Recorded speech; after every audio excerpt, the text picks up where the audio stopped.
नमस्कार, मैं अविनाश रंजन गुप्ता आप सभी का अपने चैनल पर हार्दिक अभिनंदन करता हूं। आज के इस वीडियो में हम लोग सच्चिदानंद, हीरानंद, वात्स्यायन, अज्ञेय की एक कविता मैंने देखा एक बूंद का विशेष अध्ययन करने जा रहे हैं। तो शुरू करते हैं इस वीडियो को। यहाँ देखिए, कविता से जुड़े कुछ बिंदु दिए गए हैं जिन पर हम एक एक करके विचार करेंगे। सबसे पहले हम लोग आ जाते हैं पहले बिंदु पर, जो है कविता का उद्देश्य। इस कविता को पढ़ने के बाद हम जान पाएंगे जीवन के क्षणिक रूप को। जी हाँ, भले ही हमें लगे कि जीवन बहुत लंबा है, लेकिन वास्तव में जीवन क्षणिक होता है, नश्वर होता है। कवि की चिंतन शैली से अवगत हो सकेंगे।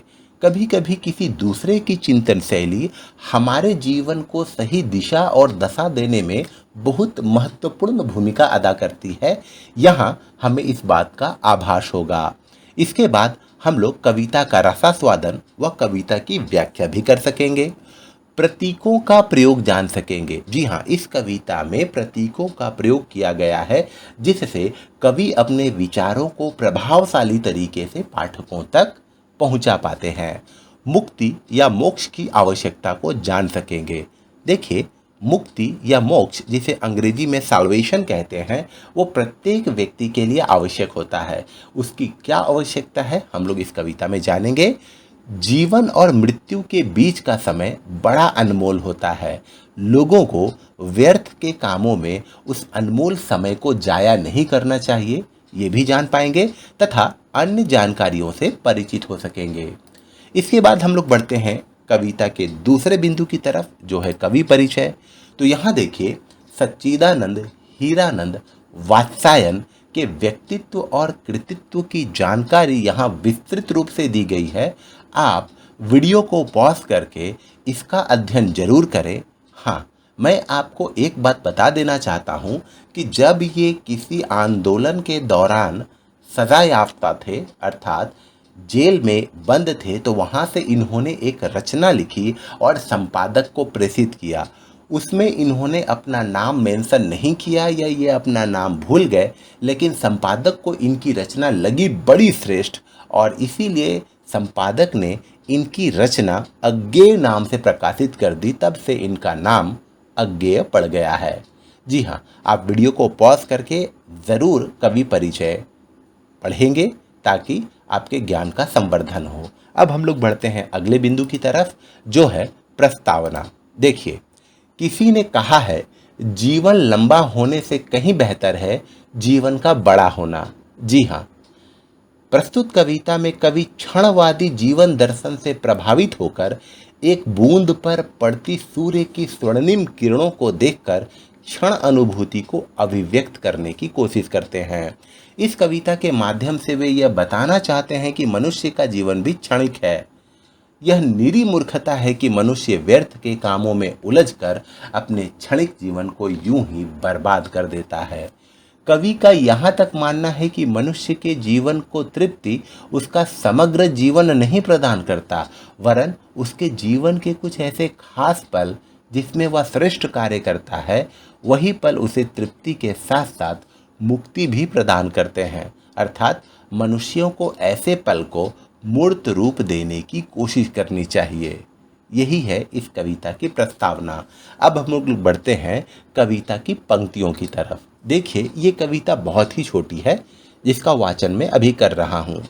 मैंने देखा एक बूंद सहसा उछली सागर के झाग से, रंगी गई क्षण भर ढलते सूरज की आग से, मुझको दिख गया सूने विराट के सम्मुख हर आलोक, छुआ अपनापन है उन्मोचन नश्वरता के दाग से। अर्थात कवि ने एक दिन ये नोटिस किया कि उन्होंने सागर के झाग से एक बूंद को उछलता देखा और उस बूंद की रंग सूरज की आग से रंग गई। अर्थात सूरज अरुण कलर का होता है, लाल कलर का होता है, और वो बूंद भी लाल कलर की दिखने लगी।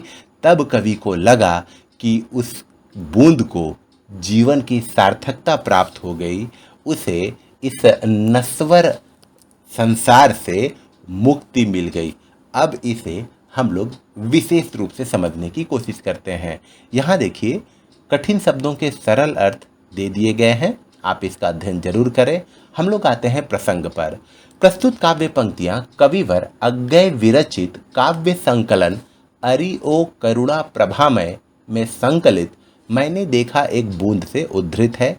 यहाँ पर कवि क्षणवादी जीवन दर्शन से प्रभावित होकर क्षण के महत्व पर प्रकाश डालते हैं, अर्थात क्षण का भी बहुत महत्व होता है। ये चित्र देखिए, इसमें एक बूंद उछल रही है और उस बूंद पर सूर्य की किरणें जो अरुण कलर की है, अरुणाभ है, उसकी छाया इसमें पड़ जाने से यह बूंद भी लाल रंग की हो गई है, अर्थात इस बूंद को जीवन की सार्थकता प्राप्त हो गई है। कवि कहते हैं कि सांध्यकालीन बेला में मैंने देखा कि समुद्र के झागों से उछलकर सहसा एक बूंद बाहर गिरी। वह बूंद अस्त होते हुए सूर्य की अरुणिम किरणों के प्रकाश में स्वयं भी स्वर्ण की भांति झिलमिला रही थी। सूर्य की संध्याकालीन किरणें सुनहरी होती हैं, इसीलिए क्षण भर के लिए वह बूंद भी सुनहरे रंग की दिखाई दे रही थी। कवि उस बूंद के क्षण भर के अस्तित्व को ही उसके जीवन की चरम सार्थकता मानता हुआ कहता है कि अरुणाभ किरणों में अरुण हो उठने वाले उस बूंद को देखकर मेरे हृदय में भाव उठे कि मानव जीवन में आने वाले स्वर्णिम विशेष क्षण ही हुआ करते हैं जो उन्हें विशेष तृप्ति प्रदान किया करते हैं। ऐसे क्षण मानव को नश्वरता के दाग से अर्थात लांछन से, कलंक से मुक्ति दिलाकर उसके अस्तित्व की सार्थकता सिद्ध करते हैं। अर्थात कवि का मानना है कि जन्म से लेकर मृत्यु तक जितना लंबा टाइम स्पान है, उस पूरे लंबे टाइम स्पान में मनुष्य हमेशा कुछ बड़ा काम, कुछ अविस्मरणीय काम, कुछ मानवता के हितार्थ काम नहीं करता, बल्कि एक दो ही काम ऐसे कर पाता है अपने जीवन में जो उसके जीवन की सबसे बड़ी संचित राशि के रूप में उसके व्यक्तित्व और कृतित्व को सदा सदा के लिए अमर करती है। वही उसके अस्तित्व की सार्थकता को सिद्ध करती है। अब हम लोग आ जाते हैं विशेष की तरफ। लघु क्षण के महत्व को भी प्रतिपादित किया गया है। कविता के केंद्र में क्षणवादी विचारधारा कार्यरत है।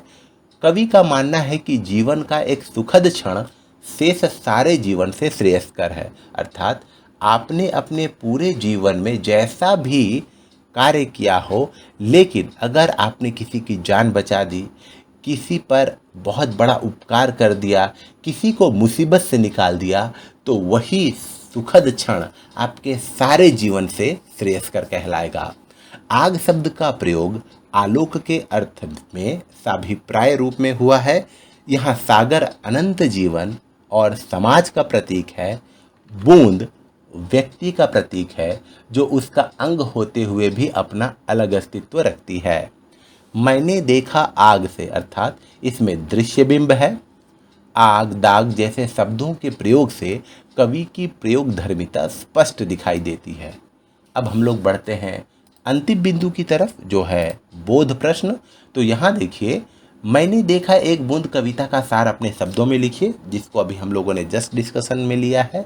मनुष्य का जीवन क्षणिक होते हुए भी शाश्वत हो सकता है अगर वह अपने जीवन में अच्छे कार्य करे तो। सागर और बूंद किसके प्रतीक माने गए हैं? सागर समाज का प्रतीक माना गया है और बूंद मनुष्य का प्रतीक माना गया है। समग्र जीवन का श्रेष्ठ पल मनुष्य के जीवन में क्या भूमिका निभा सकता है? कविता के आधार पर लिखिए। समग्र जीवन का श्रेष्ठ पल मनुष्य के जीवन में महत्वपूर्ण भूमिका निभा सकता है तथा उसे मोक्ष या मुक्ति तक पहुंचा सकता है। तो इस तरीके से हम लोगों ने इस कविता के सभी बिंदुओं पर विस्तार से अध्ययन किया। उम्मीद करता हूं आपको मेरा ये वीडियो ज़रूर अच्छा और इन्फॉर्मेटिव लगा होगा। हम पुनः मिलेंगे किसी अगले वीडियो में, तब तक के लिए धन्यवाद।